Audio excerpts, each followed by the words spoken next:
The roots of country music run long and deep. Here at Country's Family Reunion, we realize that much of the best country music of today and yesterday has its roots in the gospel songs we grew up with.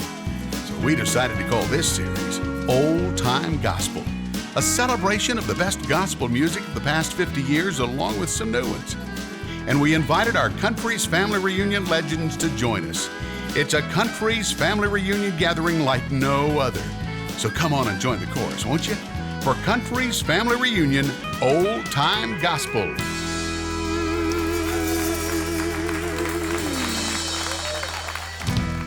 If there's anybody in this room that's got a background, a foundation in gospel music, it's Dwayne Allen of the Oak Ridge Boys standing here next to me. The Oak Ridge Boys started out,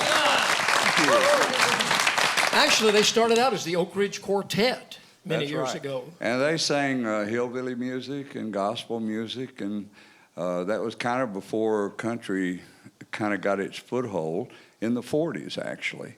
They were called the Georgia Clodhoppers first. Really? And they were in bad need of a name change. So they started working over at Oak Ridge, Tennessee at the atomic bomb plant there during the war. And they would bring them in on Saturdays and entertain the people. And so the people in the plant started calling their Oak Ridge Quartet. That's how the name started. And for a few years there, after the war ended, they moved to Nashville and joined the Grand Ole Opry on the Red Foley portion of the Grand Ole Opry. And they would perform on weekends like all the other Grand Ole Opry stars, and they would open their show as the Georgia Clodhoppers in overalls, and then they would go change clothes into suits and ties and then come out as the Oak Ridge Quartet and sing gospel music. So that group sang until the mid-50s, and they all got tired, and they broke up and just went home.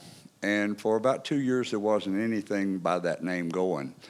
Then a bunch of young teenage guys decided they wanted to get the group back. So they got back together and called it the Oak Ridge Quartet. But there was some confusion because the older group was pretty popular.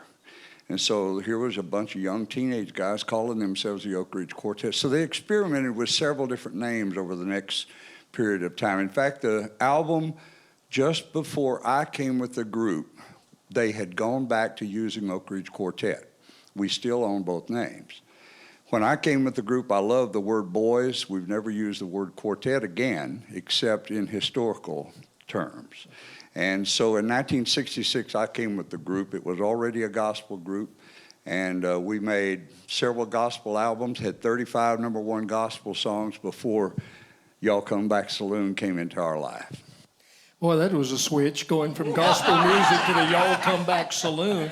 It was. Actually, we got to number 2 with the Y'all Come Back Saloon, and we couldn't get to number 1 because there was a song there called Heaven is Just a Sin Away.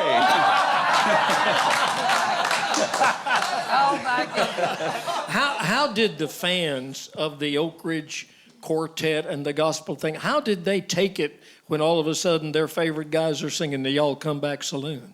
Well, it was actually mixed reactions, backing up just a little part of it before that in the gray area, where we were trying to get something going, but it hadn't happened yet. And I called a good friend of mine, Governor Jimmy Davis, may he rest in peace, and I always ask him for advice during those times because he's one of those few artists that had gospel hits and country hits and was governor of Louisiana for two different times. And he said, look at you now, look at your date book. You're already seeing what happens if they don't like you. You're living that. Your date book is very shallow. You're wanting dates and needing dates. He said, don't pay any attention to them. What you need to do is to find a country song and let the country music people know that you want a country hit. So we found the Y'all Come Back Saloon. There was no doubt when you looked at that title that we were going for a country song. But I said, what about our gospel people? Because that's all we've got following us. He said, they love a winner. When you win, they will love you. And they will tell everybody you are their friend. And that's exactly how it happened. Wow. Well, the Oak Ridge Boys, quite a story. The Oak Ridge Boys today, you do some gospel songs in always do. your concerts and everything. And you've got a pretty lady standing over there on your right who also cut her teeth in the gospel business. Right. Of course, Dwayne's wife, and you can tell he married way above himself. Nora Lee Allen, who sings with the Carolee Singers at the Grand Ole Opry. And your background was with your family singing gospel music. Yes, I was raised, we started a trio when I was 2 years old. I could sing harmony. And Daddy said, well, we're going to do something with this. So I had 2 sisters, and we sang for like 17 years. And then I just went on and got into backup singing, and, you know, one thing led to another, and I'm here today. Tell me about this pretty girl over here on the other side. Well, this is our firstborn. This is Jamie, our daughter. We have a son also. Now, have you gone through music in your life? Is that what you wanted to do as a career? I have done a little bit of everything, and did, sales positions, and have always had the music in our background. My husband is a musician as well and sings, and we have 4 children. So we actually sing together, and, we've kept it in the family, have a recording studio, and, always love to teach them harmonies too now. A lot Do of the you have a gospel. 2-year-old that can sing harmony like Mama can? No, but I have a 4-year-old that's starting to, so. That's amazing. Is it just born in you to be able to do that? I think it has to be a God thing, a lot of it. And then you learn as you go, you add to that. But I think God puts that in you. I really do. Well, do you sing together very often as a family? No. Well, I think what a treat this will be to have him here today. Do we have a name? Are you the Tennessee Clodhoppers? That'd be fine. Oh, okay. The Allen family? Bill Anderson Family Gospel Singers. Nora Lee and Dwayne and Jamie.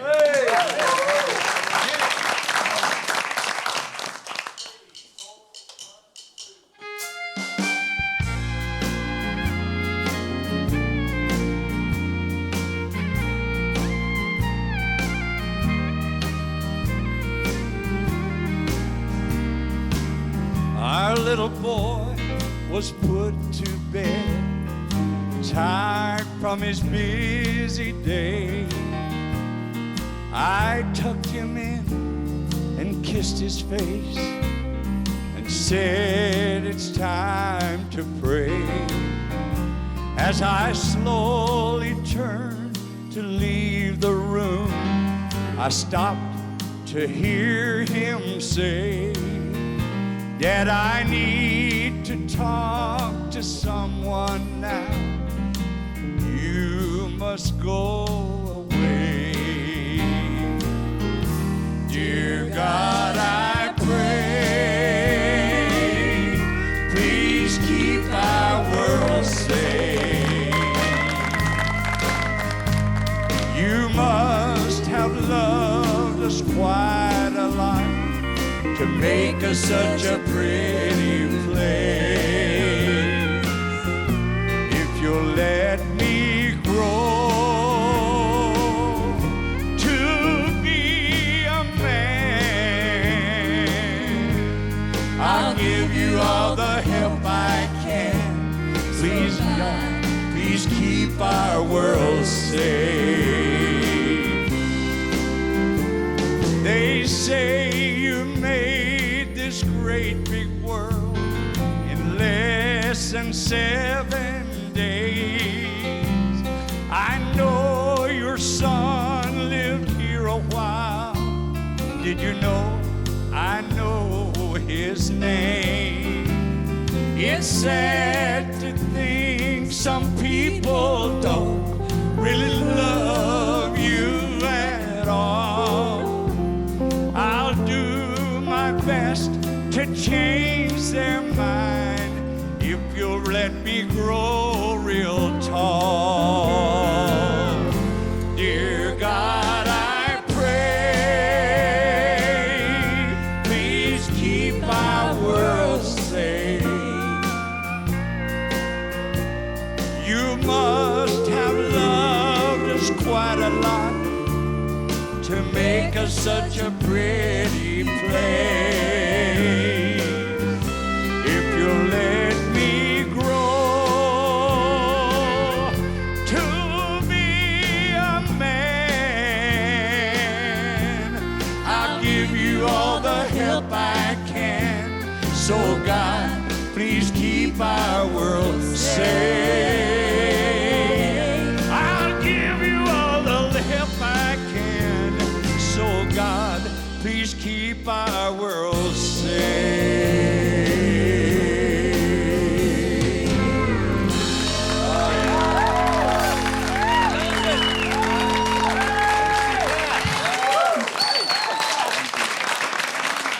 Rory, Dwayne, and Jamie.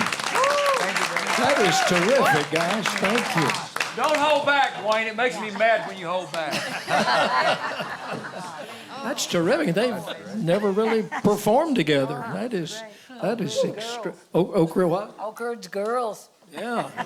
Clodhoppers or whatever. They're terrific. You don't need them boys. George Hamilton IV, when we were talking earlier in our little gathering here about people wanting to grow up to be preachers and so forth, I thought of you, and I wondered because you have now you're doing shows where you go and do your testimony and do songs and concerts and things in churches and all. Did you ever early in your life consider wanting to go into the ministry or anything like that?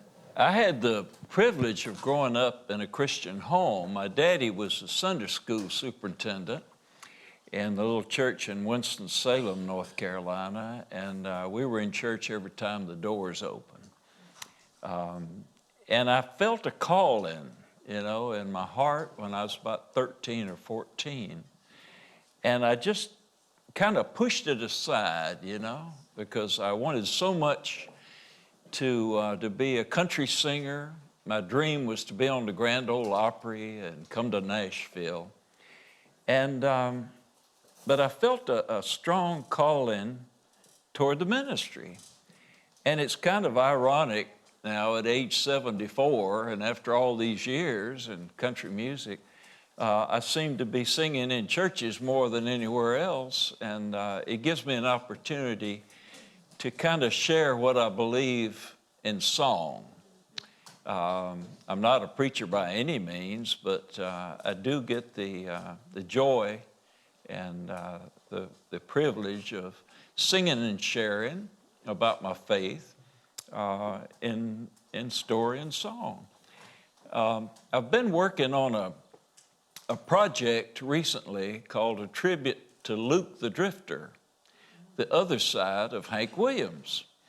And while I was researching all that and went down to Georgiana, Alabama, and I went to the little church where Hank's mother used to play the organ, Mount Olive West Baptist Church in Georgiana. And the first music that Hank ever heard was in that place.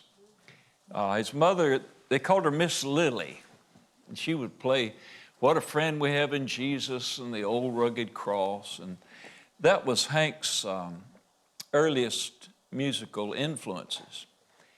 It might surprise some of the folks here in the room that when Hank Williams signed his first record contract, he signed it Hank Williams Gospel Singer. It's in the Hall of Fame.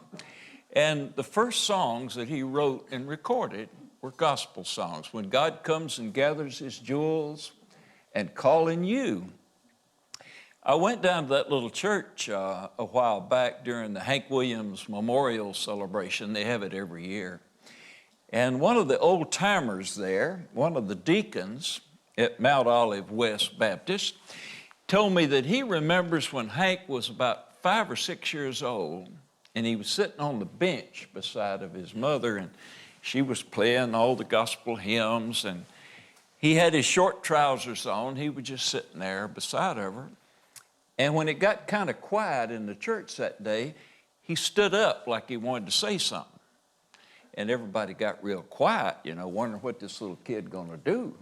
And when it got real quiet, he said, "I might not be the biggest one in here, but I'm probably the loudest." And he sang a Pentecostal gospel song. It's about 5 or 6 years old. And the deacon said the people were clapping their hands and stomping their feet. He said the roof almost came off the church.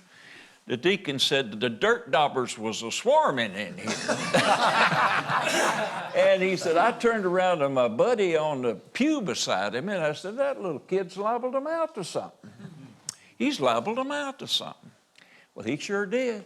Jambalaya and a crawfish pie and a filet gumbo. And if you love me half as much as I love you. He had some big hits. But Hank wasn't perfect. He wasn't a perfect man. I guess he had his weaknesses. Don't we all? Yes, sir. I suppose if we were to use the politically correct language of today, we'd have to say Hank had a chemical dependency. I guarantee you, if Hank Williams was here this morning, he'd look us straight in the eye and say he had a drinking problem. A drinking problem. He wouldn't beat around the bush. But I can't help but think anybody who could write something like I Saw the Light and all those wonderful gospel songs, poems and readings, men with broken hearts, be careful of stones that you throw. He must have known and loved the Lord. I'm convinced of that. He wasn't perfect. Now, maybe some of y'all here this morning are perfect. Now don't get nervous. I'm not going to ask you to raise your hand if you're perfect. And I'm not going to ask you to stand up and testify about your state of perfection. But if you are, I hope you'll speak to Bill and the producers here later after the program, because I know they'd like to meet you. As a matter of fact, I'd like to meet you myself. I haven't met any perfect people in a long time. The last perfect one was crucified. Chances are we're all in the same boat. That's right. Sinners, but hopefully sinners who love the Lord. Yes. By the way, I did hear about a perfect man the other day. I was doing a gospel concert in my home state of North Carolina, and this fella came up to me and said, I know of a perfect man. And I said, you do? I've never met one. Who was it? He said, my wife's first husband. But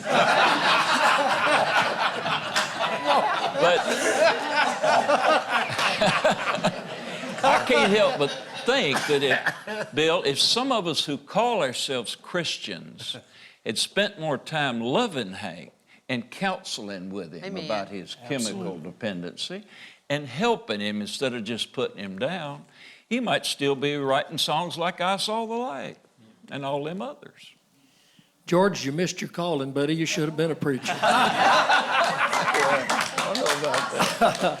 How about is this a Hank Williams song you're going to sing? Yeah, this is one that is not real well known, not as well known as I Saw the Light, but he wrote dozens of great gospel songs. Of course, he had so many hits that most people associate him with hit country songs.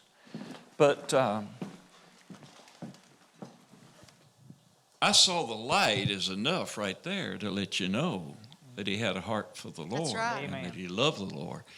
But he wrote wonderful gospel poems and readings. I know you've all heard them through the years. And this is a song he wrote that touched my heart, and you folks looking in out there in TV land, I hope it'll touch yours.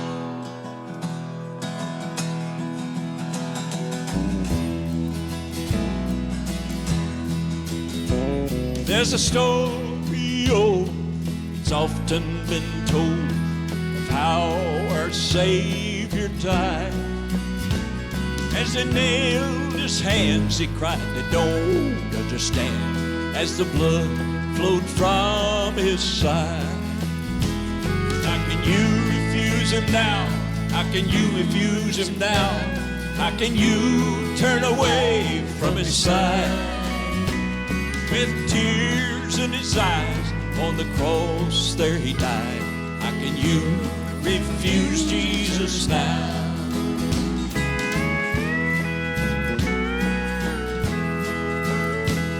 As he hung on the tree, he prayed for you and me.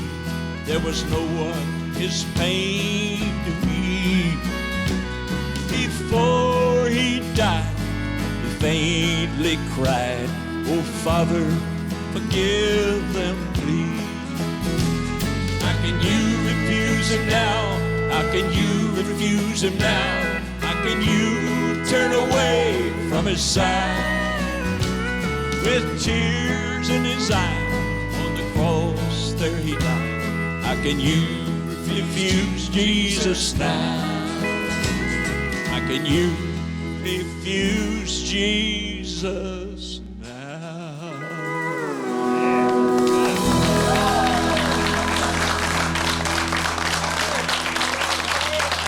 George Hamilton, the fourth. George, I notice in the Mother's Best shows that they continue to release and promote and sell. Now the old shows that Hank Williams did, the early morning radio shows sponsored by Mother's Best Flour. On every one of those quarter-hour shows, he closed it with a gospel song. Billy Bird used to travel with me when I first moved to Nashville. He had just come off the road with Mr. Tubb, Ernest Tubb, and he used to go out with me on the weekends. And he told me that Hank closed every show he did with a gospel song. You hear so many stories, and I think they've been exaggerated, about his drinking. Don Helms of the Drifting Cowboys once told me that if old Hank drank as much as they said he did, how did he find time to write all those songs? That's right. Unfortunately, in our business, legends and stories build, especially after you're gone. And I know he had the chemical dependency, but at his autopsy, they said they found evidence of spina bifida. And he was in a rodeo accident in Texas in the late 40s before he came to Nashville.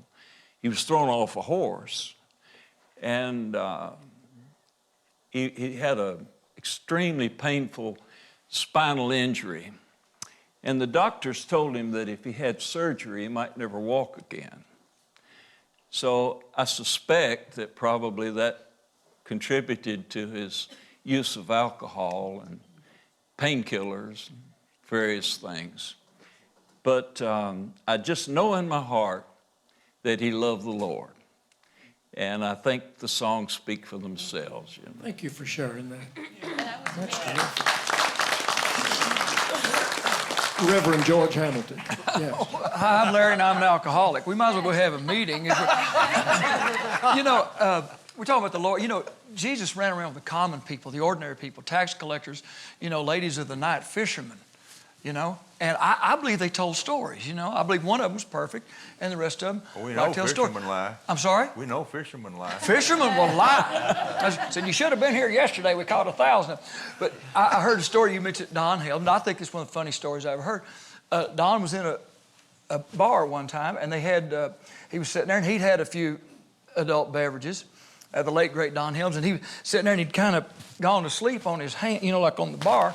And all of a sudden, the bartender turned on the radio, and it was Tarzan, you know, the old Tarzan radio show. And so it goes, ah, and Don went, since my baby said goodbye.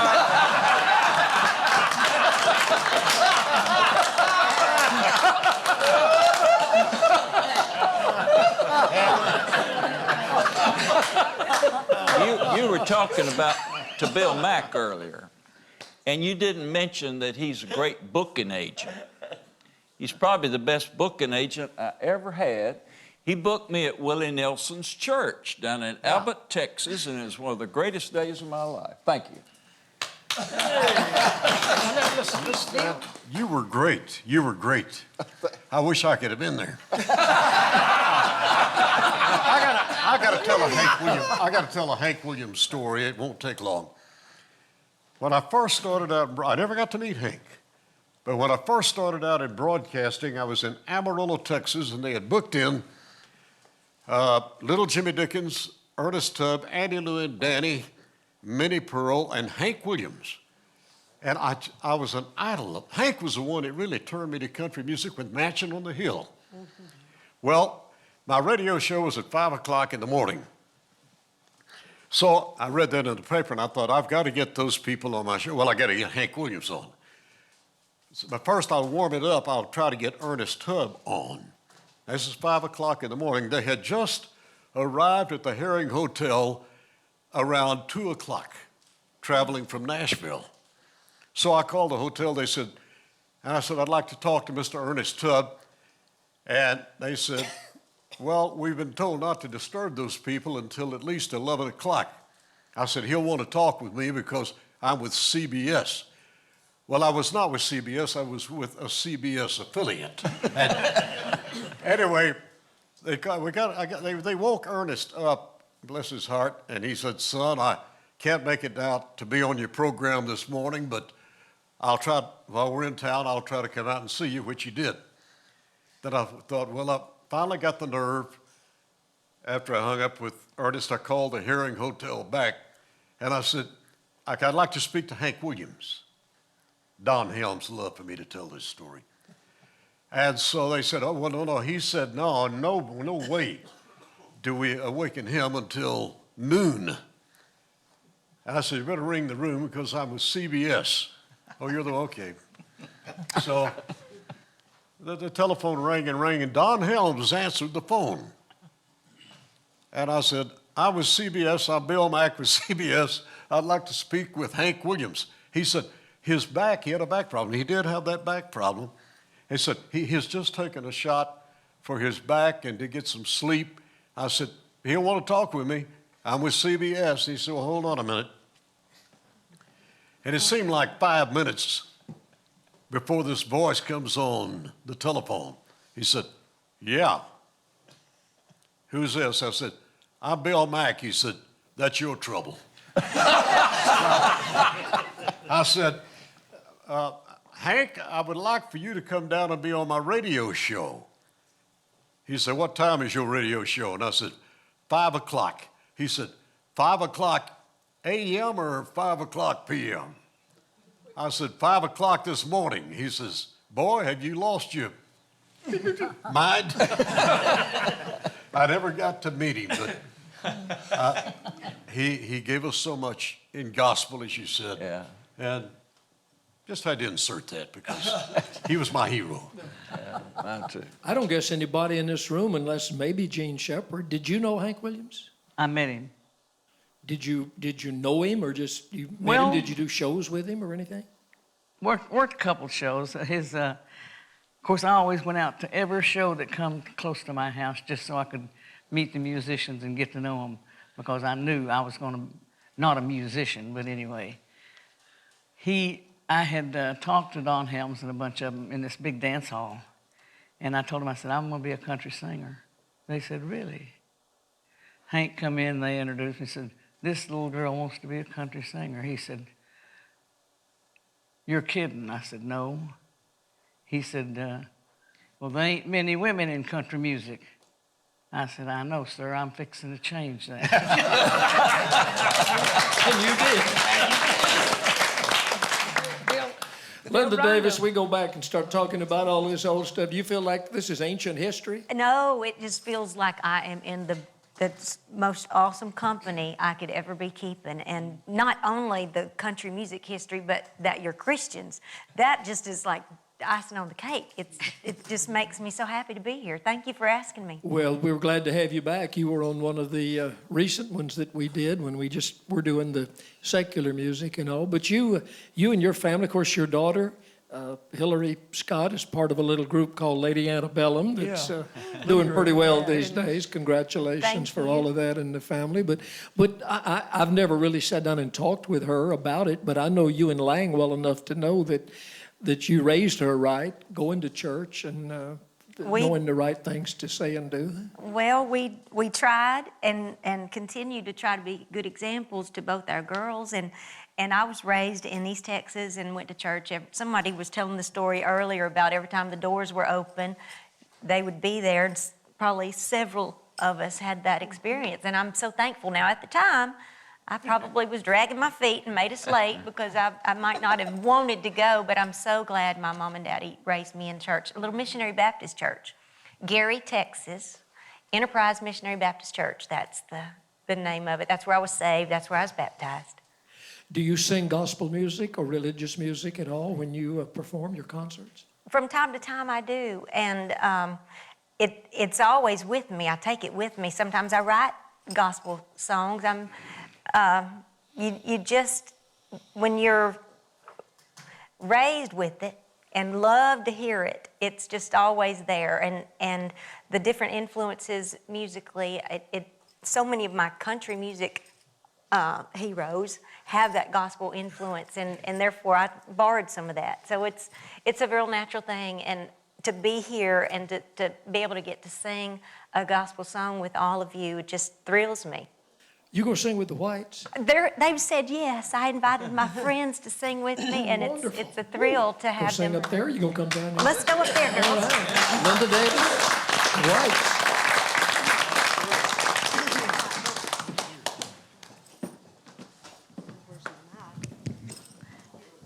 This particular song, that little church I told y'all about, Enterprise Missionary Baptist Church, this was one of the ones that every now and then folks would sing a special. Did y'all call them specials? We did. They call them solos in a lot of fancy churches, but ours was called specials. And my sister, I do too. She's 9 years older than me, and she was my first musical influence. And I was too little to really sing with her like the Whites. I mean, I think this is just the coolest with family harmony. And but my sister was a little older, so we didn't really get to sing together. But she and my cousin Regina, they used to do this song. So to have y'all sing it with me and do the harmony is almost like being back home, but it's gonna We are family. Yes, we are. Somebody said that. Yes, we are. Somebody said that earlier. We're brothers, Yes. sisters. Absolutely. Mikey, would y'all kick it off?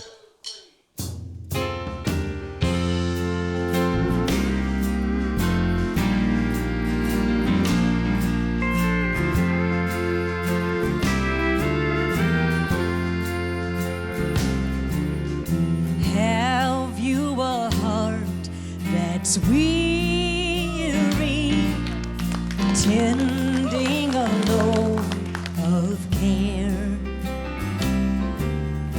Are you a soul that's seeking rest from the burden you bear? Do you know my Jesus? Do you know my friend? Have you heard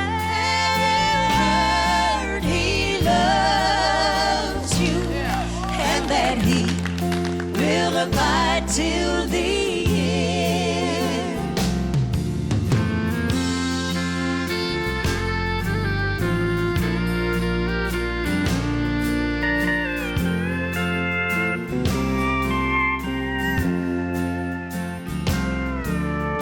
Who knows your disappointments?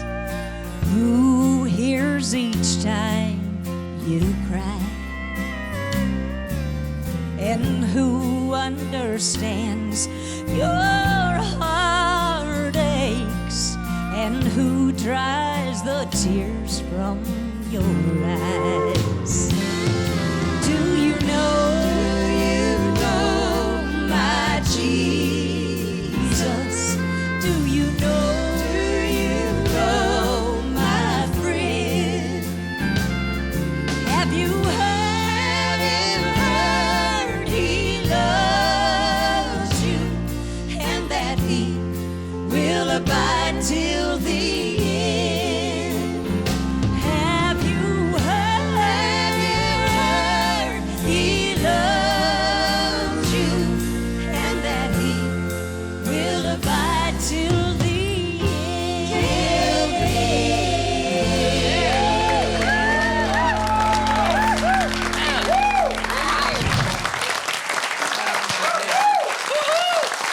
Linda Davis, Sharon, and Cheryl White.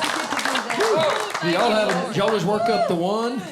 That's so good. I want to hear some more. For those of us who are Just sing fortunate that enough chorus to over. be on the Christmas card list from Linda and the family, we have a little CD that Lang and Linda and Hillary and Riley did. And that song is on there, and her and Hillary trade the verses. And there are so many of songs that their family had asked them to do, and I get to listen to it a lot in my car. What do you have to do to get on your Christmas card list? I want one. Yeah. That's terrific, Linda. So glad you're here, Sharon and Cheryl. Beautiful. Is he here at We Growing sang, oh, beautiful. I think it is. Blackwood That Brothers is sang. We sang it about absolutely 10 incredible. Our buddy Gene Watson has probably got a lot to be thankful for. I imagine you probably said a few prayers when that bus of yours ran off the road a few weeks ago. Whoa, wow. Yeah, it was, well, thanks to GPS, you know. Used to, when we looked at the map, we always made it where we was going. We might be a little bit late, but the exit where we were supposed to exit off the interstate was closed. And, of course, my road manager, Chip, didn't help too much. He got directions and started us out on the back roads, and the GPS took over. We were up in Minnesota, and one of those roads running across a swamp, and we didn't know it. The GPS took us down through there, and actually the whole right side of the road just kind of gave way. And the bus was, we had to come out the side window. Oh, my goodness. I don't know how it kept from turning over, but thank goodness the driver was, had control of it enough, driving slow enough that it just kind of laid over. What do you think about at a time like that? I mean, not knowing if the bus is going to turn over and something's going wrong. Well, the first thing goes through your mind is, is anybody hurt? And I mean, that's the main thing I was worried about. And my head hit the wall a little bit. I was sitting up riding shotgun. And of course, it took me a few minutes to get my bearings, but thankfully no one was hurt. But I guess I take it for granted that everybody has the same feelings as me about, who the Lord is. He saved my life so many times. Of course, I went through the cancer thing, and I owe a lot of thanks to so many people for helping me during that time. As long as nobody else got hurt, that bus flipping up on its side was a walk in the park. But that, and he has a body shop. Yeah, I got a body shop. We can fix the bus. But I've been fortunate all my life. I've had a lot of sickness in my family and everything, and I've been a part of it. But I'm doing good. I'm healthy, and I thank the good Lord every day. That I've been extremely blessed.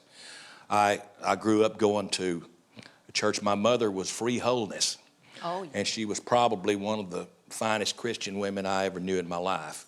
And of course, I went to church just about every time the doors was open. And my mother and my dad, all my sisters and brothers, we all sang. We all did. And I tell everybody I was the only one that was crazy enough to take it up as a profession. But singing was always something that I was going to be doing no matter what my profession was. So I never dreamed that I'd be an artist per se, or be in front of people making a living doing something that I loved as much as singing. So I've got a lot to be thankful for. It's a real pleasure being here. Well, congratulations on being, is cancer-free? Is it? Cancer-free. Isn't it? Yep, 11 years. He tells the story about how the doctor was ready to release him. And what did you say? Thank you, Rhonda. No, I still go back for regular checkups and everything. I had surgery in Houston, and I took chemotherapy up in my hometown, Paris, Texas. And like I say, I've been cancer-free for 11 years. And so many of these artists, contributed to benefits and everything for me. And Lord, I owe them my life because I didn't have any insurance or anything. And the cancer center in Paris even worked with me, and everything. And He never stopped touring either. That's an amazing thing. I'd sneak out and work when I wasn't supposed to. You wasn't supposed to tell that either. But anyway, when I was like, 5, 6, 7 years cancer-free, the doctor said, I can release you now. You're considered cancer-free. I said, oh, no. I said, I don't want you releasing me. I said, I want to be up here just as often as you can get me because, I lost my mother, to cancer, my dad to cancer, my oldest sister to cancer, my oldest brother to cancer. I've got 2 brothers that have heart problems, and my brother, just younger than me, as we speak, is taking radiation and chemotherapy for lung cancer. And so I don't take any chances. If I get a headache, I go to the doctor. So I feel extremely fortunate. Like I say, I'm 11 years cancer-free.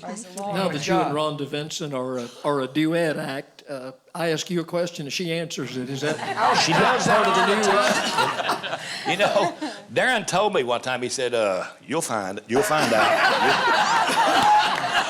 Let me tell you something. I've seen some energetic people in my life.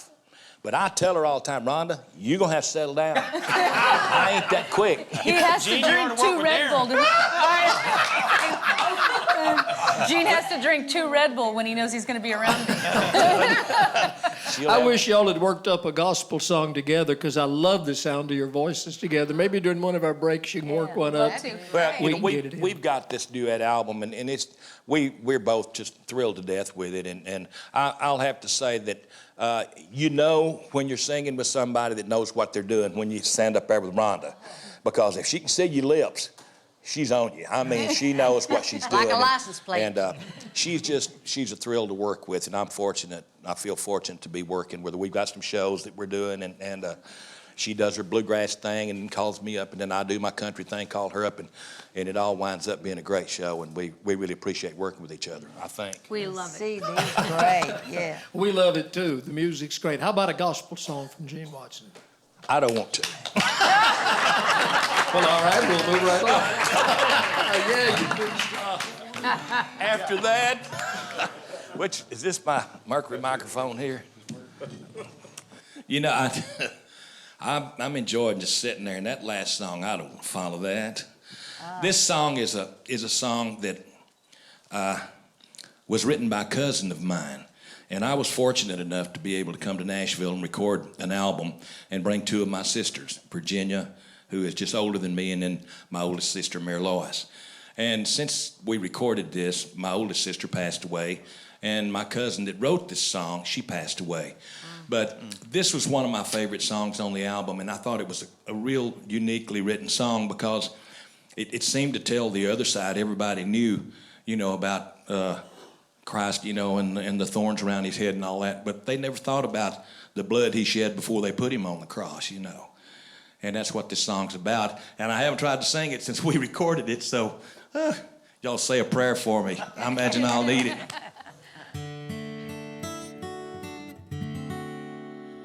Before the hammers could ring, his blood touched the cross for me.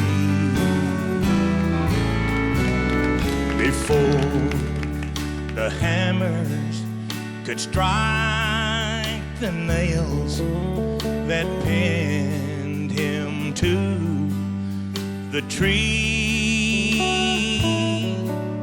before the spear ever pierced his side, letting blood and water run free. Before the hammers could ring, his blood touched the cross for me. When sin was nailed, thunder all the earth shook with fright. Darkness fell as the Lamb of God held him tight. Legions of angels and their host of heaven stood by. The law was fulfilled as the dark kingdom fled from the light.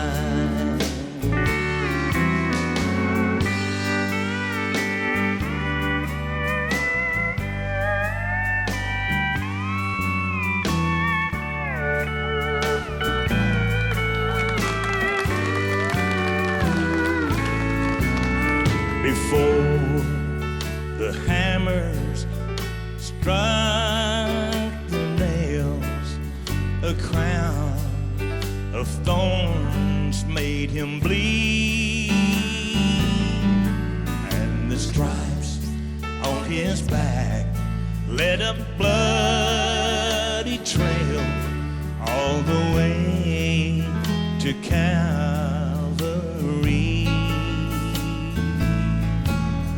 Before the hammers could bring, his blood touched the cross for me. When sin was nailed, thunder on the earth shook with fright. Darkness fell as the Lamb of God held him tight. Legions of angels and the host of heaven stood by. The law was fulfilled as the dark kingdom fled from the light. Before the hammers could ring, his blood touched the cross for me.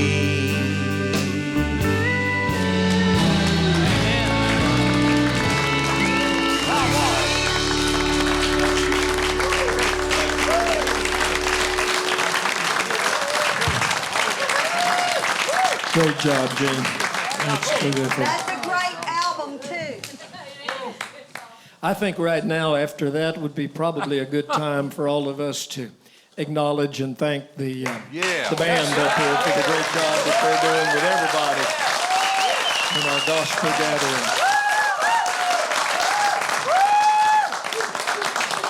So many people ask us out on tour, and I know they do you, and who are the people that make up the band? So real quick, I'll let all the people watching know. We got two named Johnson up here. On the piano, Mr. Dirk Johnson.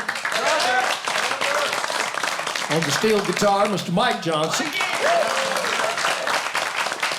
We got two old singer boys up here too. On the fiddle is Hank Singer. On the acoustical guitar is Les Singer. And the sheriff. Oh, you're a big star now. Yeah, he's on Larry's Country Diner. And we were up in Milwaukee for about 4 days with our family reunion road shows. They were stopping you on the elevators and in the lobby, wanting to know if you're a real sheriff. But all of them telling you what a great guitar player you are, and we all agree to that, Mr. Jimmy Capps. Back on the bass, and he's been with us most every time, David Smith. Always great to have one of them Smith boys here. Mark, you're here for the first time, aren't you? On the drums. Stand up so everybody can get a good look at you. Mr. Mark Beckett, ladies and gentlemen. It's all the band. Y'all are terrific. Thank you. Thank you for all your help. Gene Shepard. What? I think we need a song from you.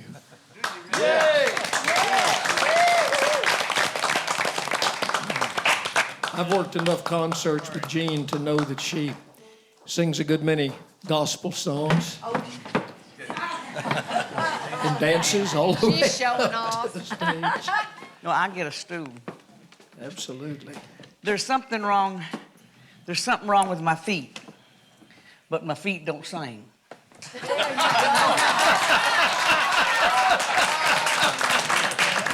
right. And y'all talking about the stories. That thing's slick. There's something wrong with your butt right now. No comment from a second. It's a gospel show. We got a cruise going, Steele. You better be very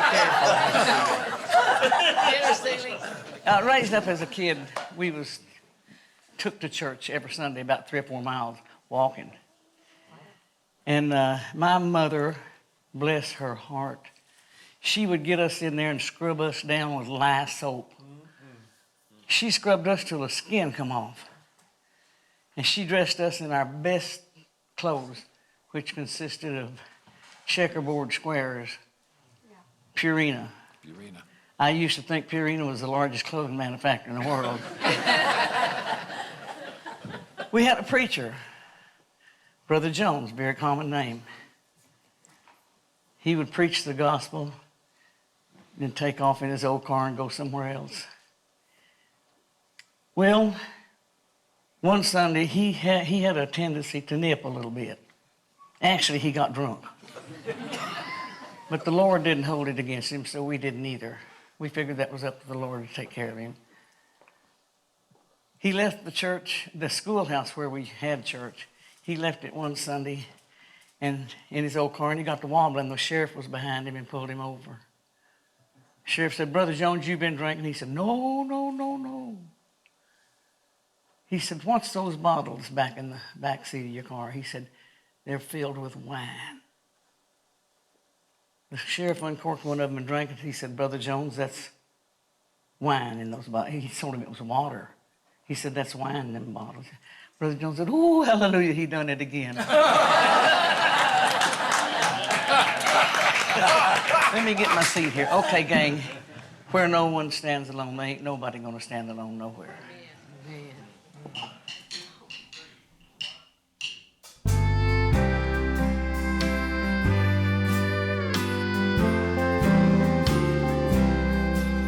Once I stood in the night with my head bowed low in the darkness as black as the sea,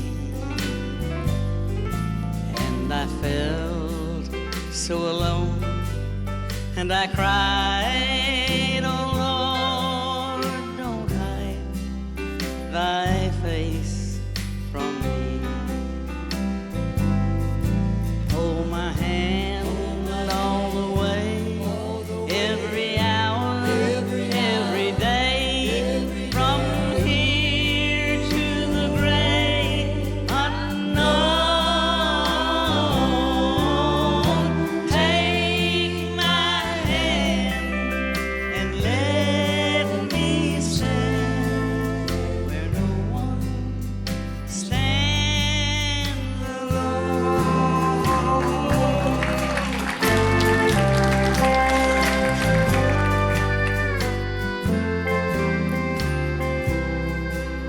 Like a king, I may live in a castle so high, with great riches to call my own. But I don't know a thing in this whole wide world that's worse than being alone. Hold my hand all the way, every hour, every day, from here to the great unknown. Take my hand and let me stand where no one stands alone. Take my hand and let me stand where no one stands alone. Oh,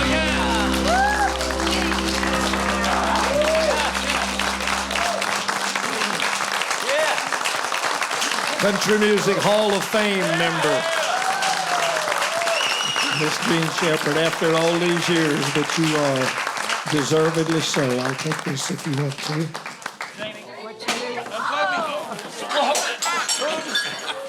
Drunk again. You got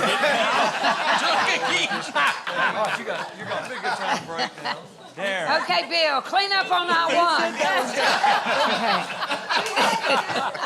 one. On one of our more recent family reunion gatherings.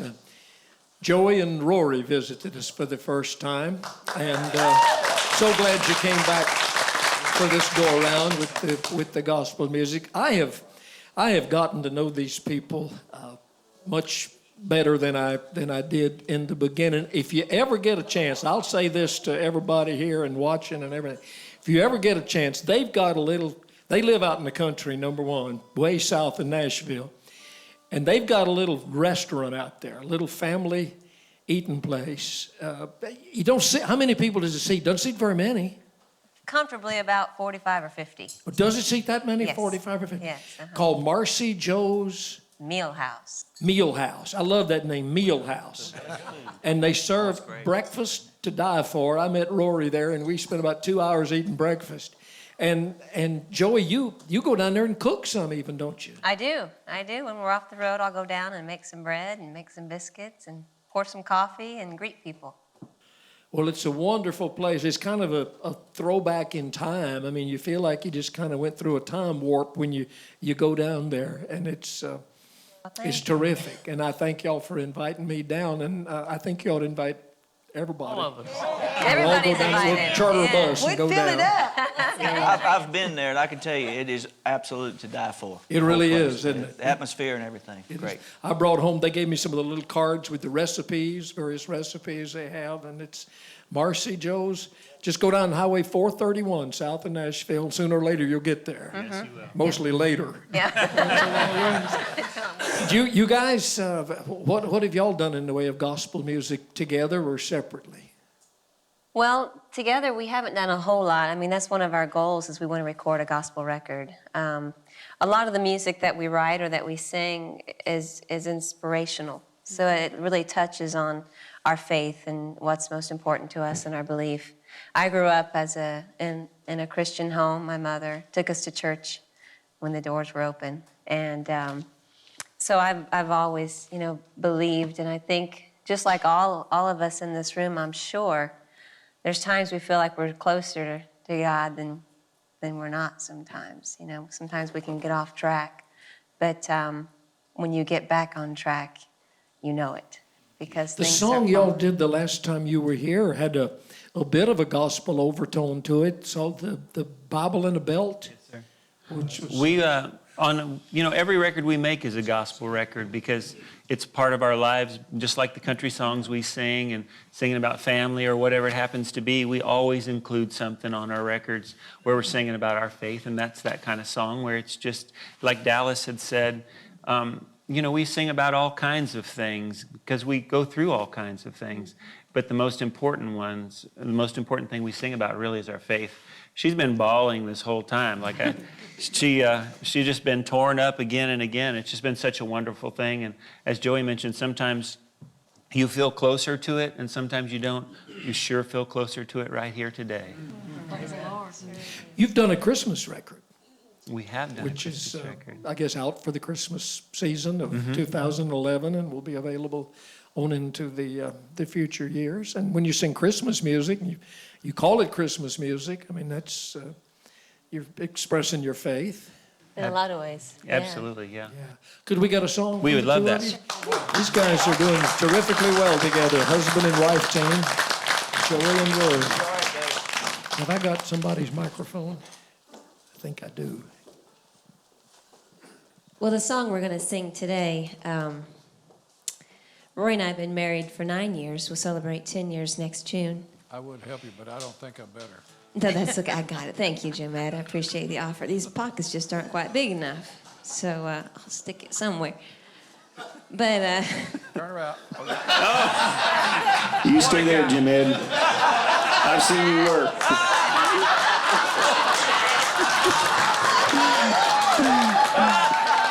Oh, Lord, we're getting closer to that altar call.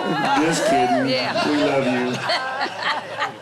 But when we were spending our honeymoon out in Darby, Montana, we visited this little church. And Rory and I didn't know each other very well. And we just gotten married. And we'd heard this mom and daughter couple called the Bakers. And they sang this song. It was an old hymn. But even growing up in church, I'd never heard this song. And I certainly had never heard it sung so beautifully. And so we learned it the way they do it. So it goes like this. Leave it there, leave it there. Just take your burden to the Lord, oh, and leave it there. If you trust Him through your doubt, He will surely bring you out. Take your burden to the Lord, leave it there. When the world from you withholds of its silver and its gold, and you have to get along with meager fare, just remember in His word how He feeds the little bird. Take your burden to the Lord, leave it there. Leave it there, leave it there. Just take your burden to the Lord, oh, and leave it there. If you trust Him through your doubt, He will surely bring you out. Take your burden to the Lord, leave it there.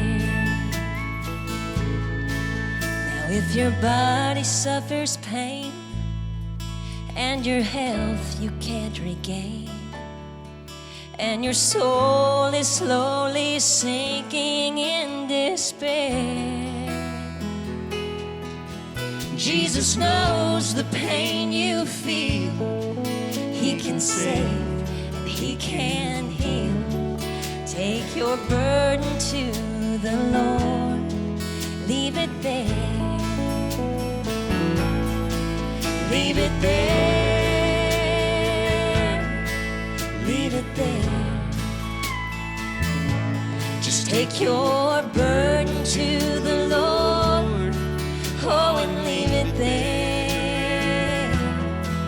If you trust Him through your doubt, He will surely bring you out.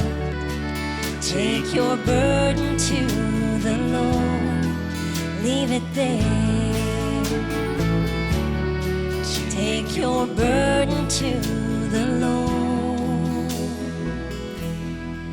leave it there, leave it there.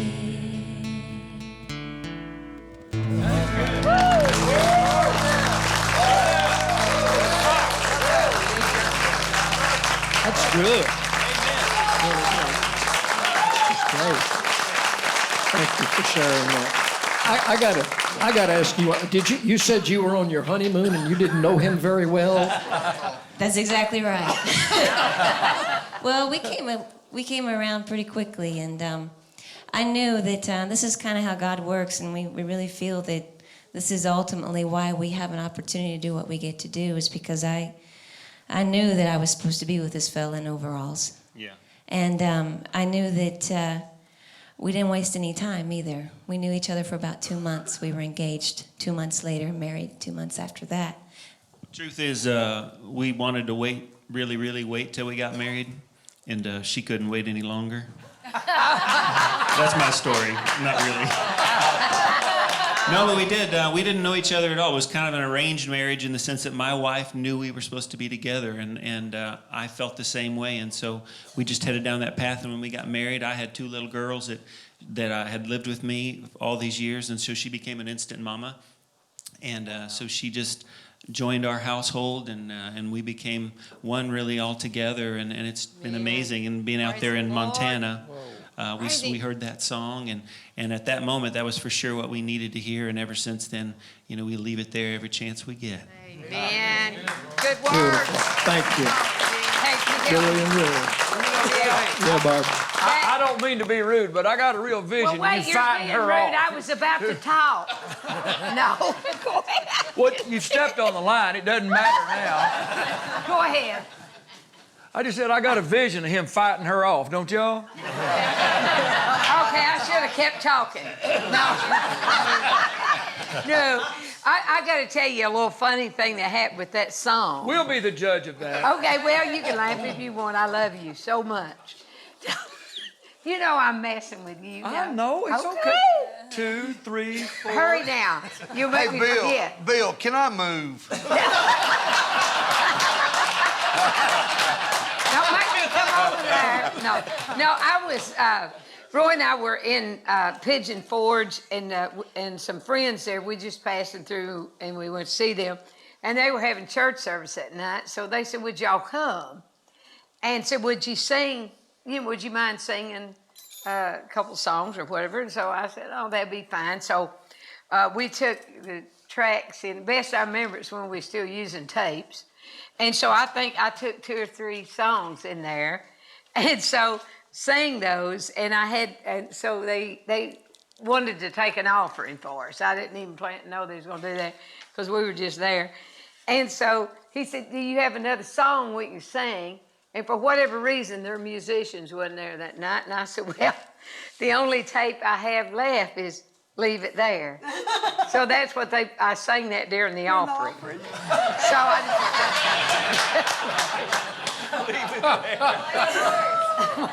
T. Graham, if you want to get up and move, you can talk to this man right here, who is our producer and the star of Larry's Country Diner, Mr. Larry Brown.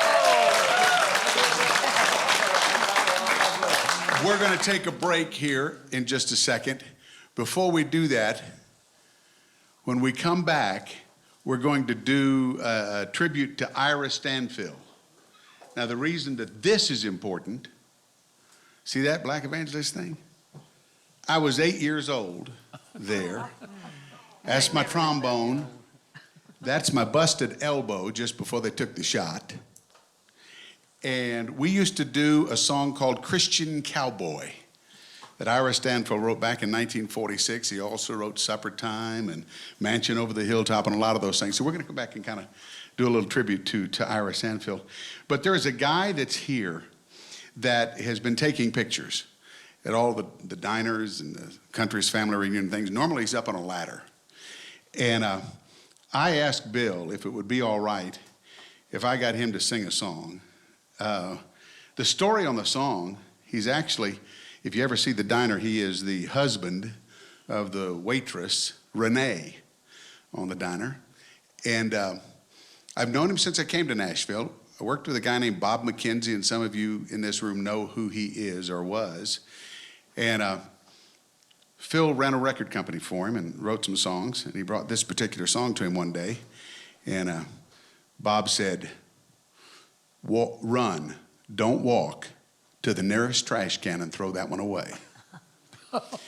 I just found out that Larry Gatlin is one of the reasons that he didn't throw it away. There's some intermarriage and stuff going on there with the Gatlin Let's family rephrase and that. the Johnson family. And he sang it at Tim's wedding, Tim and LaDonna's wedding. LaDonna's your sister, right? Tim and LaDonna's wedding. And Larry told him, don't throw that one away. Can I introduce you to Phil Johnson? Yeah. Phil Johnson.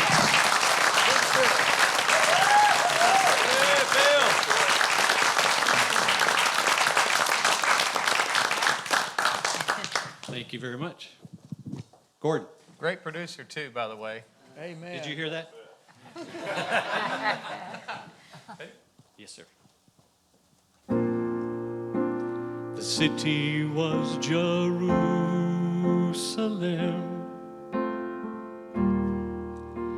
The time was long ago.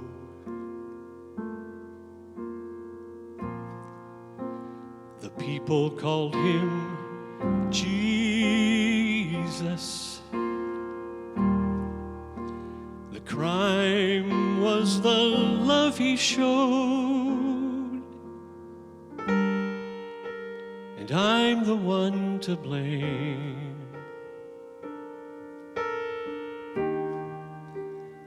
I caused all that pain. He gave himself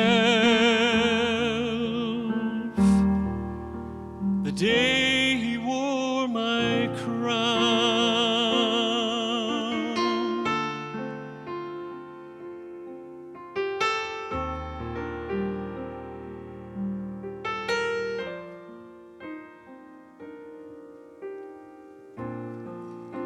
He brought me love that only He could give. I brought Him cause to cry. And though He taught me how to live, I taught Him how to die. And I'm the one to blame.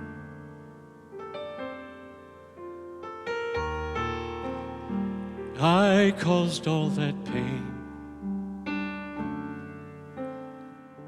He gave Himself the day He wore my crown.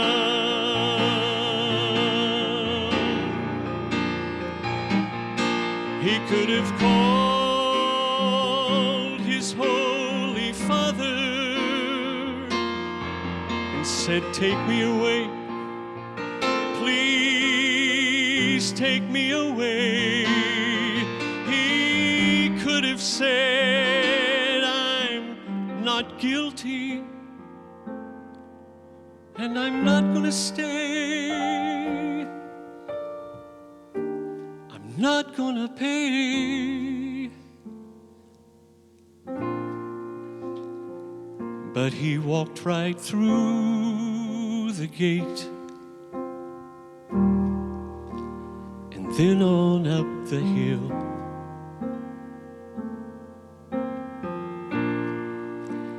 And as He fell beneath the weight, He cried, Father, not my will. And I'm the one to blame.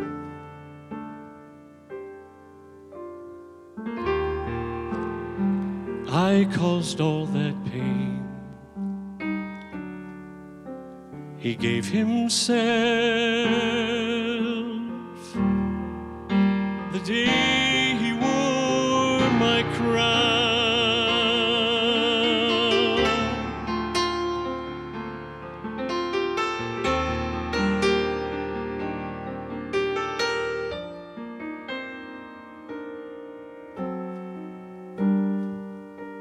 And I'm the one to blame.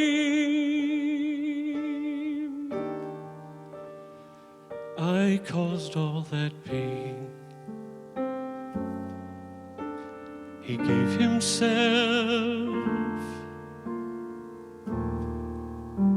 the day He wore my crown.